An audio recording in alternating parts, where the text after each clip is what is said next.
This is Chapter 10, Video 3, Recursion Formulas. If we have a sequence such as 3, 6, 9, 12, 15, as I look at these terms, I see that each time I'm adding 3 to get to the next term. So I could generate this formula if I told you the first term is 3 and you add 3 each term. But how do I do that using a formula? We use something called a recursion formula. The recursion formula says a term is equal to the term before plus 3. Notice that n minus 1 comes before n. So if n is 3, n minus 1 will be 2. So that'll be term 2 plus 3. So if I want to find term 2,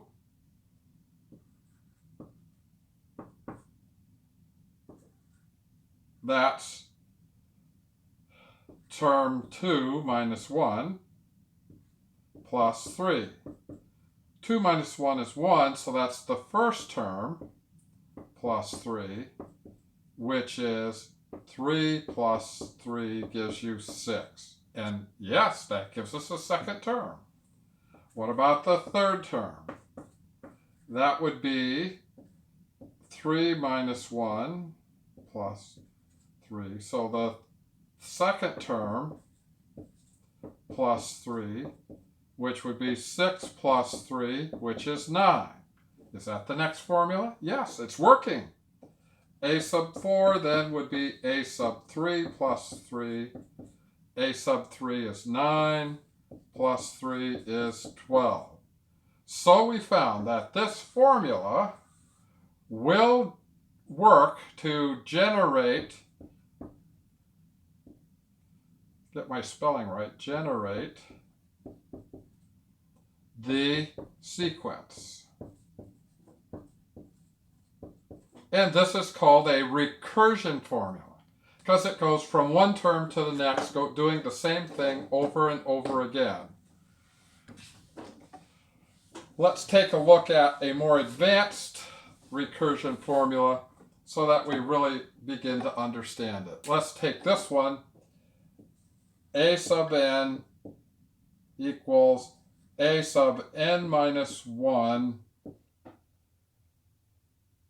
and we'll multiply that by 2, and then we'll add 4. We'll let the first term be 6. Okay? So, a sub 1 equals 6. A sub 2 will be 2 times a sub 1